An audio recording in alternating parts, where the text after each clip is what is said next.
कि अगर ध्यान तो वो चीज है कि आप बैठ गए, आप मजा आ गया, या आप ध्यान कर रहे हैं, आपको जरूरत नहीं है बैठने की भी। हम तो कहते हैं ना कि टाइम भी नहीं लगना है आपका, कि आप उसके लिए जो है 4 घंटे टाइम निकालिए, आधा घंटा नहीं, नहीं, बस आप चलते फिरते आपका ध्यान हो गया, आपको मजा आ गया, मजा आप ले रहे हैं आप, ठीक है, ओके।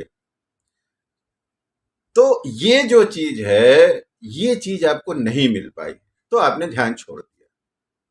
तो यही हुआ मित्रों पिछले काफी दिनों से, खास करके जब से हम लोगों के ऊपर आक्रांताओं ने या विदेशी लोगों ने आक्रमण वगैरह शुरू किया, तो फिर उसके बाद से ध्यान वाली जो स्थिति है हम लोगों की, वो पूरी तौर पर बिगड़ती चली। हम आपको यहाँ पे एक चीज और बता रहे थे, बात जो है बड़ी हो जाती है। तो ये जो ये ध्यान है हम लोगों का, एस्ट्रोलॉजी जो बेस्ड ध्यान है, तो वो क्या होता था मित्रों पहले के जमाने में। हमने एक दूसरा भी वीडियो बनाया हुआ है। तो उसमें क्या होता था कि पहले के ज़माने में जो, पहले के ज़माने का मतलब हम 100 साल पहले की बात नहीं कर रहे हैं। पहले बात तो आप लोग ये समझ लीजिए, हम बात कर रहे हैं सनातन युग की, वैदिक युग की। तो उसमें क्या होता था कि जो लोग ध्यान वगैरह जो था, जो ध्यान वगैरह का जो सिस्टम था, ऐसा नहीं था कि हर आदमी ध्यान से सीखता था तो फिर ध्यान सीख लिया तो फिर हर आदमी को मोक्ष प्राप्त हो गया, ऐसा नहीं था। उस जमाने में भी अलग अलग ऋषियों के, मुनियों के, सब ऋषि लोग होते थे, उनके जो है वो होते थे, स्कूल होते थे, वहां पे विद्यार्थी लोग भी जाते थे। बहुत सारे उसमें इस तरह के लोग होते थे जो स्कूल नहीं भी जाते थे, उनके आश्रमों में नहीं भी जाते थे, पढ़ाई नहीं भी करते थे,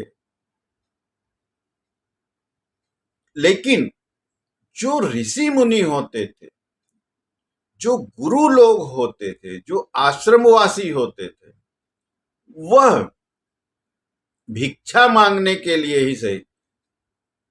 अब यहाँ देखिए कितना जो सिस्टम था पुराना, उस जमाने के हिसाब से उसको सही बनाया गया था कि वो लोग जो उनके यहाँ स्टूडेंट होते थे, और यहाँ तक कि जो बड़े भी साधु संत होते थे, वो भिक्षाटन करने के लिए नगर में जाते थे, गांव में जाते थे।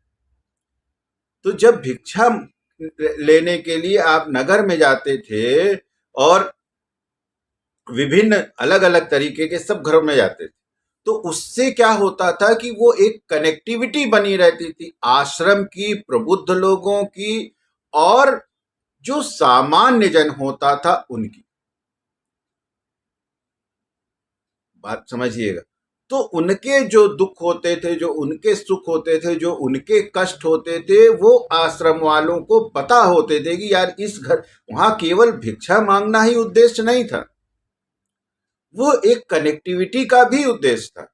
कि जब वो शिष्य लोग निकलते थे आज इस घर में, अच्छा, तो वापस आके उनके गुरु को अपनी रिपोर्ट भी बताते थे कि उस घर में तो आज हमको ये देखे तो वो बहुत, उसको फीवर था तो उसका पैर टूट गया तो ये हो गया। तो फिर उसमें गुरु जिसको समझता था योगी कि नहीं इसकी प्रॉब्लम में यार जाना चाहिए, हेल्प करना चाहिए, तो फिर वो गुरु जी फिर वहां पे। तो भिक्षाटन केवल इसलिए नहीं होता था कि उनको बैठ के खाना होता था, नहीं, नहीं, नहीं। भिक्षाटन का जो उद्देश्य होता था वो ये भी होता था कि ज्ञान का संबंध हर घर से, ज्ञान की जो ज्योति है वो हर घर तक पहुंचती रहे। बात आप समझिए इसको, कोई नहीं बताता ये सब बात। तो अभी आप समझिए, आगे हम लोग बढ़ते हैं। तो जब वहां पे वो जाता था व्यक्ति, और देखता था कि हाँ भाई यहाँ क्या दिक्कत है, या जो भी है जो नहीं है,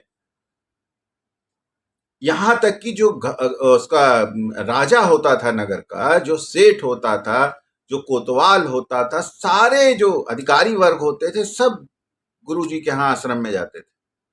सबके अपने अपने गुरु होते थे, और आश्रमों में तरह तरह के आयोजन भी होते थे जिसपे पूरे नगरवासी जाते थे। तो जिसको भी जो कष्ट होता था, ऐसा नहीं था कि ध्यान जो है कि केवल जो है स्टूडेंट जो वहां पे सीखने जाते थे, शिष्य जो लोग होते थे केवल उन्हें। जब कोई साधु जाता था किसी घर में, किसी महिला से मिलता था, या किसी बुजुर्ग व्यक्ति से मिलता था, उस घर के मालिक से मिलता था, तो उसको बताता था कि भाई देखो तुम ठीक है, तुम इस तरह कैसे करो तो तुम्हारा जो मामला है वो सही हो जाएगा। तो ज्ञान का डायरेक्ट जो कनेक्शन था वो घरों से था। इसीलिए भारत जो था वो सोने की चिड़िया था, क्योंकि ज्ञान और जो सामान्य जन है उनका एकदम सीधा और डायरेक्ट कनेक्शन था। और जब तक ये कनेक्शन बना रहा तब तक भारत सोने की चिड़िया बना रहा। फिर जब इसको लूटने वाले आने लगे, अलग अलग तरीके से आने लगे, तो भारत के भी जो सिस्टम था, जो भारत का भी समाज था, उसमें भी तरह तरह की बुराइयां पैदा होना शुरू हो गई, जातियां बनना शुरू हो गई, ब्राह्मण बनने शुरू हो गए। तो फिर ये सारी जो चीजें हैं फिर आना शुरू हो गई, तो यहाँ पे भी बहुत सारी समस्याएं जो हैं आने लगी।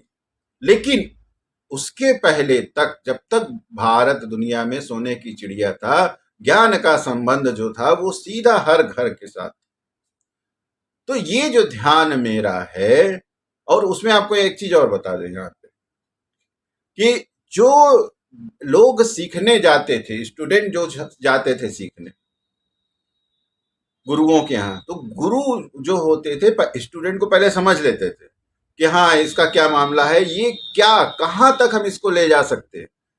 ऐसा नहीं है कि जितने लोग थे भारत में उस जमाने में सब लोग मोक्ष को प्राप्त हो गए।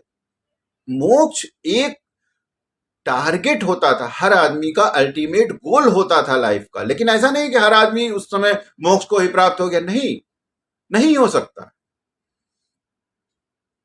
लेकिन उस समय में हर आदमी मोक्ष की दिशा में कुछ न कुछ कदम उठाता था।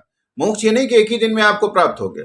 हम आज आपको ये सब बात बता रहे हैं, हम आज हमारा जो भी आप समझिए, गलत समझिए, सही समझिए, गलत ही समझिए हमको, जब तक आप हमको तर्क की कसौटी पे पूरी तरह ना कस लीजिए, मेरी कोई बात मत माना करिए। हम हमेशा लोगों से कहते हैं कि जब तक आप हमको पूरी एकदम तर्क की कसौटी पे रगड़ न लीजिए, मेरी बात मानने के लिए मत मानिए। तो उस जमाने में हर आदमी मोक्ष को नहीं प्राप्त हो जाता था कि सब लोग मोक्ष को मिल गया, सब हर आदमी जिसको देखो मोक्ष लेके घूम रहा है। नहीं नहीं, मोक्ष जो है वो अल्टीमेट चीज है। मोक्ष एक दिन में नहीं मिलता है। अब जैसे हम आपको ये सब चीज बता रहे हैं, अभी इस बात पे हमने शुरू किया, तो जरूरी नहीं है कि ये जो सारी बात हम आपको बता रहे हैं तो ये मेरे एक जन्म का ही केवल कर्म फल नहीं है, ये एक जन्म के संस्कार नहीं है।